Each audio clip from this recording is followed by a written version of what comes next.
الحمد لله رب العالمين والصلاة والسلام على سيد المرسلين وعلى آله وصحبه وسلم. أعوذ بالله من الشيطان الرجيم. بسم الله الرحمن الرحيم. Nous sommes arrivés à la fin de ce programme, Al-Amin. Et dans cet épisode final, on fait les conclusions et aussi les petits résumés des quarantaines des cas sur lesquels on a mis des lumières dans le surah du prophète sallallahu alayhi wa sallam. Je m'appelle Teslim Adeyema et sur ce plateau aujourd'hui, j'ai Oustaz Murtala Saadou, salam alaikum, et aussi Oustaz Mohsin Hamza, salam alaikum wa rahmatullah. Inch'Allah, je commence avec Oustaz Murtala Saadou. On a abordé un peu de thèmes dans ce programme et dans ce dernier épisode, on voulait que vous nous rappeliez quelles sont les leçons qu'on peut tirer de quelques-uns de ces thèmes. Quels sont quelques-uns des points les plus saillants que vous aimeriez partager au sujet des deux premiers thèmes que nous avons abordés? Je parle ici du thème du respect, l'équité et aussi la justice, et aussi le maintien des bonnes relations avec des personnes d'autres confessions. بسم الله والعاقبة للمتقين ولا عدوان إلا على الظالمين رب اشرح لي صدري ويسر لي أمري واحلل عقدة من لساني يفقهوا قولي وبعد. Effectivement, pendant ce long parcours qu'on a eu à élaborer et donner des détails sur les différents cas qui marquent la vie du prophète sallallahu alayhi wa sallam. Donc nous sommes à la fin de ce document intitulé Al-Amin qui nous relate avec beaucoup de détails et avec beaucoup d'exemples concrets de la vie du prophète sallallahu alayhi wa sallam. Donc leçons qu'on peut tirer par rapport à tous ces cas qu'on vient de voir. On peut noter que tout le monde mérite un certain niveau de respect, au moins pour être humain. Rien que la personne, juste pour le fait qu'un être humain, c'est une personne, elle a droit à ce respect, quelle qu'en soit sa foi. Et cet exemple est tiré du fait que le prophète sallallahu alayhi wa sallam s'était mis debout pour le funèbre d'un juif, vous voyez. Et on peut aussi également voir l'importance de la justice et de l'équité dans les relations avec les gens, quelle que soit leur foi. Et là aussi, on apprend que c'est pas parce que la personne, il faut forcément qu'il soit musulman pour entretenir une bonne relation avec lui. On a vu, pendant notre parcours, le prophète sallallahu alayhi wa sallam a eu à avoir des relations d'ordre commercial, d'ordre politique, avec des non-musulmans. Il a eu à avoir des alliés, il a eu à signer de pactes et de traités. Donc tout ça là, ça nous montre combien c'est important de faire la justice entre les humains. On a même emprunté de l'argent avec les non-musulmans. On peut aussi comprendre que le prophète sallallahu alayhi wa sallam a rayé de façon juste en faveur d'un juif contre un musulman. Donc, c'est pas parce que tu partages la foi avec une personne, si elle est dans une position de faute, que tu t'alignes de son côté. On a vu comment le prophète sallallahu alayhi wa sallam nous a demandé d'assister notre frère, qu'il soit dans une position de correcte ou de mauvaise. Donc, les compagnons du prophète, ils ont dit prophète, on sait que si notre frère est dans une position d'injustice, on peut venir à son secours. Mais s'il est l'agresseur, comment on peut l'aider? Le prophète sallallahu alayhi wa sallam nous a dit que s'il est dans une position d'agression, il faut l'empêcher à ce qu'il soit un agresseur vis-à-vis de n'importe qui. Vous voyez, donc ces leçons vraiment sont nombreuses. On peut aussi comprendre que le prophète sallallahu alayhi wa sallam est toujours dans cet aspect de justice. On a vu comment le prophète sallallahu alayhi wa sallam a refusé de punir un juif sans preuve suffisante, quand ils ont été accusés de tuer Abdullah ibn Sahal. C'était un juif qui a été accusé d'avoir tué un musulman alors qu'il n'y avait pas de preuves. Donc s'il n'y avait pas de preuves, on peut pas confirmer que c'était lui qui l'avait tué. Donc le prophète et aussi, il n'a pas fait une conclusion en disant que c'est comme ça, les juifs, ils sont comme ça. Voilà. Et on peut aussi voir aussi la possibilité de maintenir des bonnes relations des liens de parenté, d'échange et des dons, et être aussi aimable avec les non-musulmans. Ça, le verset coranique a été clair là-dessus. لا ينهاكم الله عن الذين لم يقاتلوكم في الدين ولم يخرجوكم من دياركم أن تبروهم وتقسطوا إليهم. C'est des gens qui ne vous ont pas agressé, c'est des gens qui ne vous ont pas empêché de pratiquer votre religion, donc il n'y a rien qui vous empêche d'être amis avec eux, d'entretenir des relations avec eux. Tout ça là, c'est des choses qu'on a tirées dans la vie du prophète sallallahu alayhi wa sallam. On peut aussi rendre visite aux personnes malades, quelle que soit leur foi. Okay? On peut aussi faire partie de ça aussi fait partie de la bonté envers tout qui est l'islam. L'islam n'empêche pas de rendre des visites à des malades, n'empêche pas d'être aussi d'entretenir des relations avec quelqu'un d'autre confession. L'islam aussi n'est pas contre la sympathie et la gentillesse envers les gens d'autres confessions. Et les leçons sont nombreuses qu'on peut tirer de ces cas. Je peux peut-être m'arrêter là si Ustad Mohsin peut aussi ajouter quelque chose. Merci beaucoup. Je crois que faute du temps, j'aimerais qu'on passe sur la deuxième question parce qu'on a encore beaucoup des leçons à trancher. J'aimerais, Ustad Mohsin, nous avons aussi traité le thème du pardon et de la magnanimité, des alliances et des traités aussi de la coopération interconfessionnelle. Quelles sont les leçons que vous aimeriez qu'on tire de ces thèmes? Alhamdulillah Rabbil Alamin wa salatu wa salam ala Rasulillah. Ce que nous pouvons retenir à travers les thèmes que nous avons abordés concernant le pardon, la magnanimité, les alliances, les traités, la coopération interconfessionnelle, nous pouvons citer le cas de ce compagnon, avant d'être compagnon, qui s'appelle Soroka. C'est un compagnon qui maîtrise le désert et il a été à la recherche du prophète Mohammed sallallahu alayhi wa sallam. Il était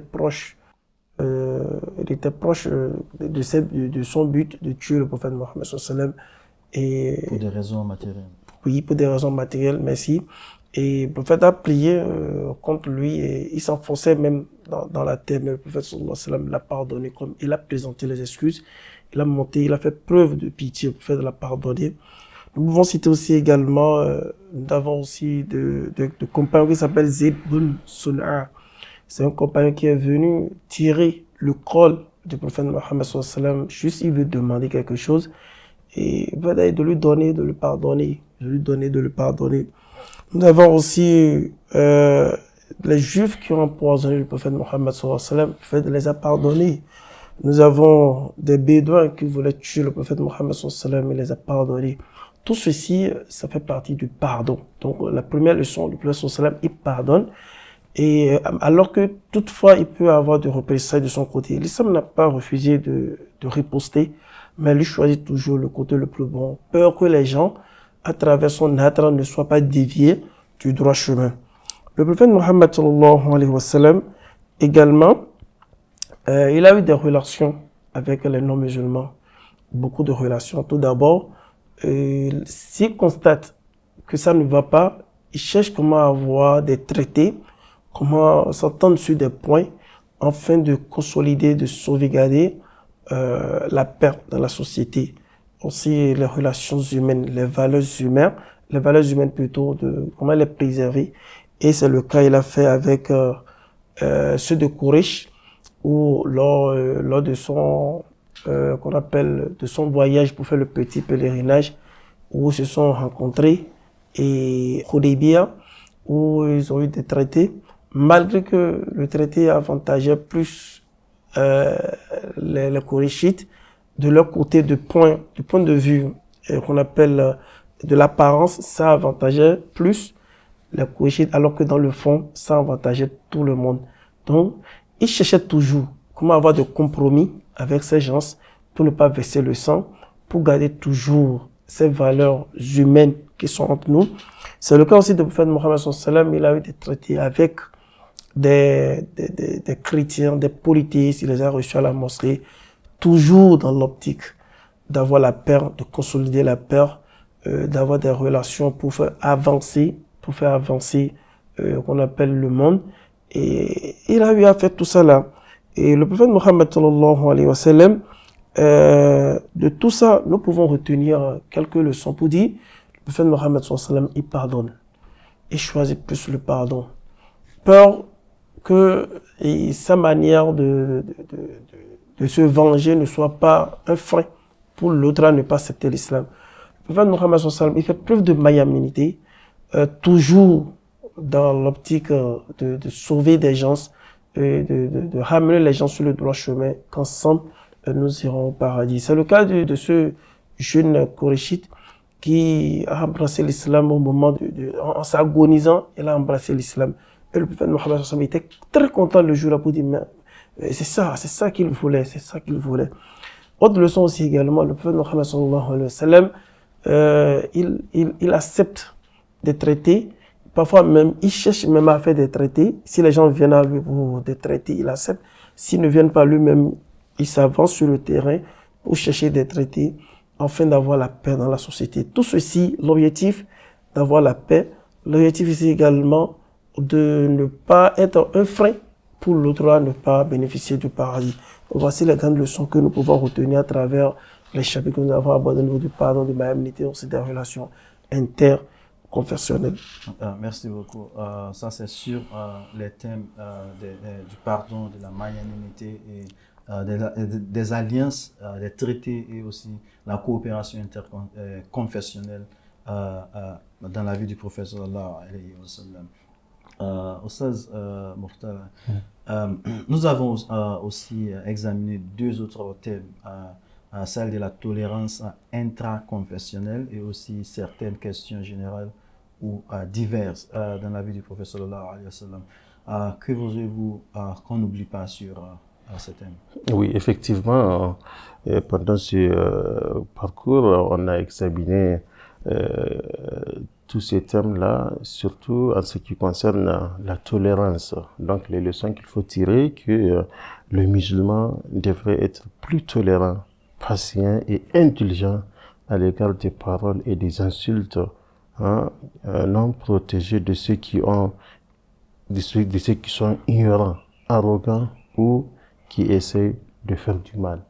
Donc, l'attitude qu'on voulait à ceux qui est un musulman l'adopte quand on l'insulte ou on insulte sa religion, c'est d'être patient et de réfléchir, voir la manière la plus belle de répondre à ce genre de comportement. Et on a vu aussi comment le prophète sallallahu alayhi wa sallam a avalé sa colère quand un musulman, du nom de Dhul Khuwaysira, l'a accusé d'être frauduleux ou injuste dans le partage de butin de guerre. Vous voyez? Et le prophète sallallahu alayhi wa sallam a avalé sa colère, en expliquant à ce monsieur-là le comportement qu'il vient de faire qui n'est pas du tout bon. On peut aussi voir ce genre de pardon dont le prophète sallallahu alayhi wa sallam a fait preuve de ça quand il a aussi pardonné la trahison de Abdullahi bin Saloul, qui est la tête des hypocrites. Le prophète sallallahu alayhi wa sallam, malgré que Allah subhanahu wa ta'ala l'a fait comprendre que c'est un hypocrite, mais il a toujours toléré ce comportement jusqu'à sa mort. On a vu comment le prophète sallallahu alayhi wa sallam, il a donné même sa chemise avec laquelle on l'a couvert. Il a aussi prié sur lui. Tout ça là, ce sont des leçons que nous, musulmans, nous devons tirer, d'être patients, d'être tolérants envers des personnes qui nous trahissent, qui nous font des comportements qui ne sont pas tout à fait bons. Et l'islam, on a vu avec le comportement du prophète sallallahu alayhi wa sallam, qui fait preuve toujours de la tolérance. Donc on peut noter dans cet aspect qu'il est aussi permis de laisser entrer dans la mosquée des personnes d'autres confessions. On a vu avec le prophète sallallahu alayhi wa sallam quand il reçoit des visiteurs qui ne sont pas des musulmans et les héberge dans la mosquée. En plus, il autorise assez qu'on leur donne un endroit là où ils peuvent pratiquer leur rite religieuse. Donc tout ça là, ce sont des cas qui nous font preuve de tolérance. On a vu aussi la possibilité de faire des affaires avec des non-musulmans. On a vu aussi le prophète sallallahu alayhi wa sallam qui emploie un non-musulman au nom de l'Ibn aurait écrit qu'il était son guide au moment où il était à Médine. Donc il y a plein d'exemples que nous, en tant que musulmans, nous devons copier. Et nous, en tant que musulmans, on devrait toujours se référer quand on se trouve dans une situation quelconque. Merci beaucoup. Et Tariq Oustaz, il y a aussi les enjeux des gazawats, les enjeux qui sont plus problématiques parce qu'il y a des gens qui disent si le prophète est un prophète, pourquoi est-ce qu'il entame des batailles, c'est la violence, pourquoi est-ce que le prophète fait de la violence, on a fait des lumières sur tout cela, et qu'est-ce que sont les leçons que vous direz qu'on n'oublie jamais de ces gazouats du professeur alayhi wa sallam. Il y a 27 gazouats, mais dans les 27, c'est 9 seulement qui ont été violents. Quelles sont les leçons qu'on peut apprendre de ces gazouats? Concernant les gazouats, comme vous le dites, selon les historiens, ils ont pu répertorier 27 gazouats et lesquels sont violents sont les 9 que nous avons eu à traiter au cours de notre passage ici. Ce qu'il faut noter, le prophète Mohammed et ses compagnons, ils ont mené des batailles. Les batailles qu'ils ont eu à mener sont majoritairement défensives. Et également, le prophète Mohammed il fait toujours preuve de réconciliation. Dans chaque bataille, il cherche toujours à avoir un terrain d'entente afin d'éviter de couler les sangs, de saccager les biens publics. On a vu comme les Banu Qurayza. Il a été aussi un bon médiateur. Le prophète Mohammed a été un bon médiateur. Arrivé à Médine, il a été un bon médiateur. Et voici une leçon que nous allons retenir. Il a été un bon médiateur entre les Aus et les Khazraj. Il a été un bon médiateur entre les Aus, Khazraj et les Banu Nadir, Banu Qaynuqa, les Banu Qurayza et autres. Juste pour avoir la paix dans la société, il a écrit des chants pour que nous ayons la paix dans la société. Et le prophète Mohammed sallallahu alayhi wa sallam, aussi lors de ces expéditions, il fait preuve de patience, il fait preuve de l'endurance il choisit toujours le côté où ça sera favorable pour tout le monde. Donc le prophète Mohammed sallallahu alayhi wa sallam, parmi les leçons, nous avons la leçon de l'endurance, la leçon de préserver la vie humaine. Nous avons aussi également. Et il y a des gens qui disent que l'islam a été répandu par l'épée. C'est tout à fait faux. Ce qu'il faut retenir tout simplement, la majorité de ces expéditions sont des batailles défensives. Le prophète Mohammed sallallahu alayhi wa sallam, et également, il a fait preuve de pardonner les mères rois qui l'ont maltraité pendant les 23 ans, j'allais dire 13 ans à la Mecque.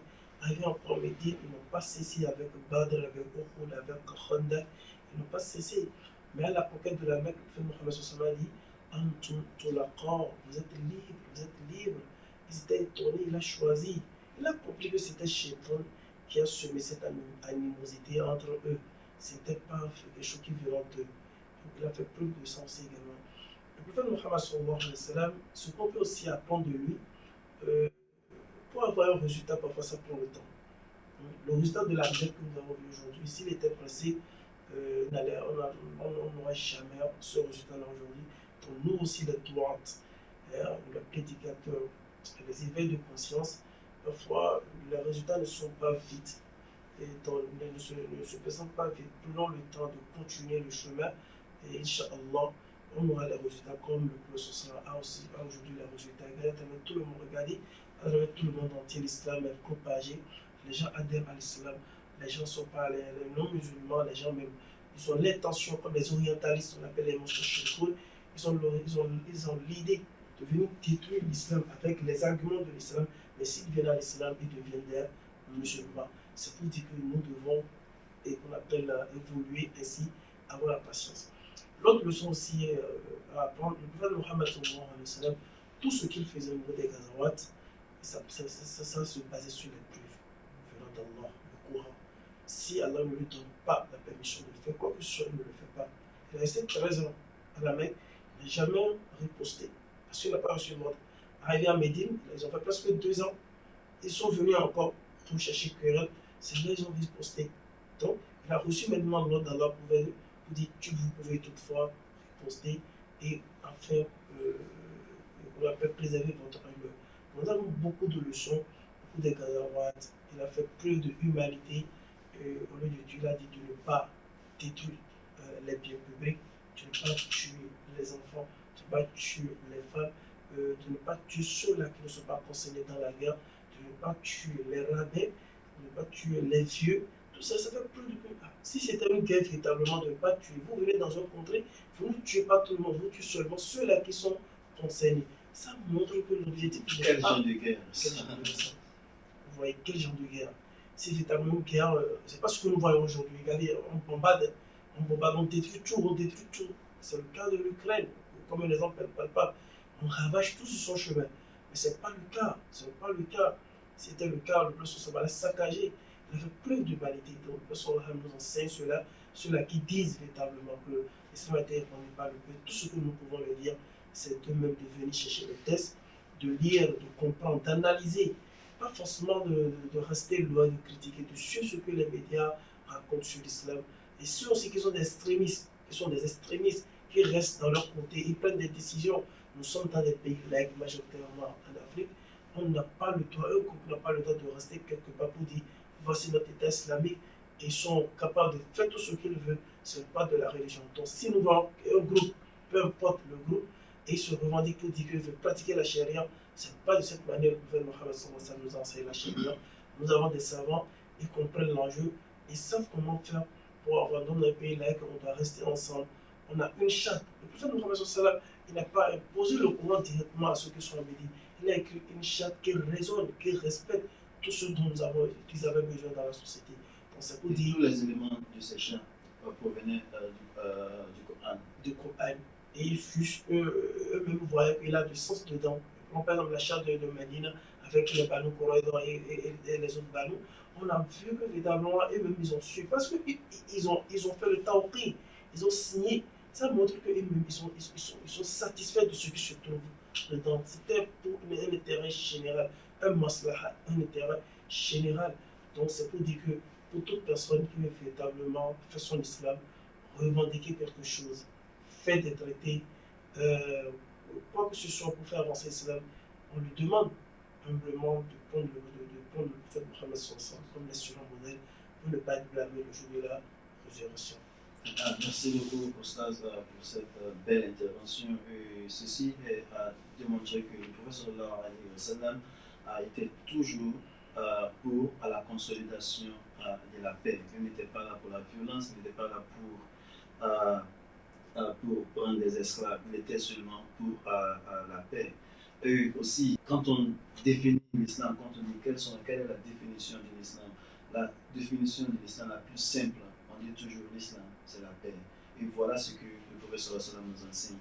Si on veut évaluer l'islam, si on veut évaluer la religion de l'islam, il faut évaluer la religion pas par les actions des musulmans, mais par ce que enseigne la religion en même. Alors c'est ce qu'il faut comprendre. Si l'islam dit ceci et que les musulmans font d'autres choses, ce que les musulmans font n'est pas nécessairement ce que l'islam dit.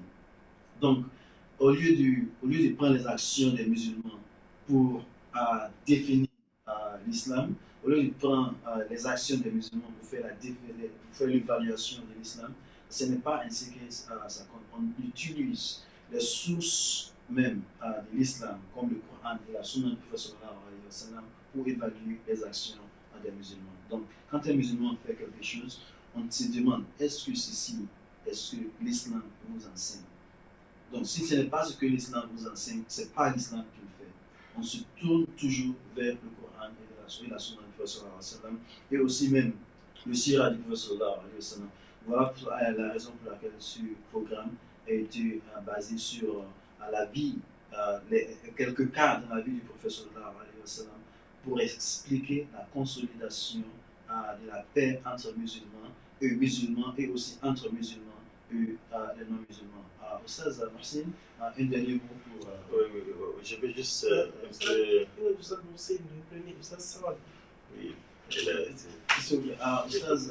Saadou. Oui, juste peut-être corriger un lapsus de ta part quand tu dis qu'il ne faut pas juste regarder les actions des musulmans pour comprendre l'islam. Il ne faut pas regarder les actions de certains musulmans. Okay? Parce que des actions erronées, ce n'est pas la grande majorité des musulmans qui les font. C'est peut-être une minorité. Okay? Donc, c'est des musulmans qui ont d'autres compréhensions qui est tout à fait erronée et qu'il ne faut pas peut-être en tenir compte si on veut réellement apprendre l'islam. Donc, comme l'a dit M. Taslim, si vous voulez apprendre de l'islam, il faut aller dans les documents, les sources de l'islam. Il y a le Coran, il y a la Sunna du prophète sallallahu alayhi wa sallam. Et effectivement, l'islam aussi nous demande de s'aligner à cet enseignement de l'islam. Et ça aussi, on trouve beaucoup de musulmans qui s'alignent dans la même ligne droite de l'enseignement de l'islam. Voilà un peu ce que j'avais voulu apporter comme merci beaucoup. Oui, je voulais dire les pratiques mauvaises des musulmans, parce que souvent, vous savez, il y a d'autres qui disent Dieu merci, j'ai connu l'islam avant de connaître des musulmans, quelques musulmans. Ouais. Donc, il y a des musulmans qui n'ont pas de bon comportement, et c'est eux que les médias, c'est sur eux que les médias mettent la lumière, ils se focalisent sur eux pour dire que voici ce qu'on appelle l'islam, alors que ce n'est pas cela qu'on appelle l'islam. Il faut s'appuyer sur les sources même de l'islam pour mieux comprendre qu'est-ce que l'islam nous enseigne. L'islam veut quoi de nous. Merci beaucoup, monsieur. Inch'Allah. Je crois que nous sommes arrivés à la fin de ce programme. Merci beaucoup d'être là avec nous du début jusqu'à la fin de ce 24e épisode du programme Al-Amin. Inch'Allah, on se retrouve dans d'autres programmes encore qui viendront bientôt. Merci à nos téléspectateurs et nos auditeurs. Monsieur, merci beaucoup. Assalamu alaikum wa rahmatullahi wa barakatuh.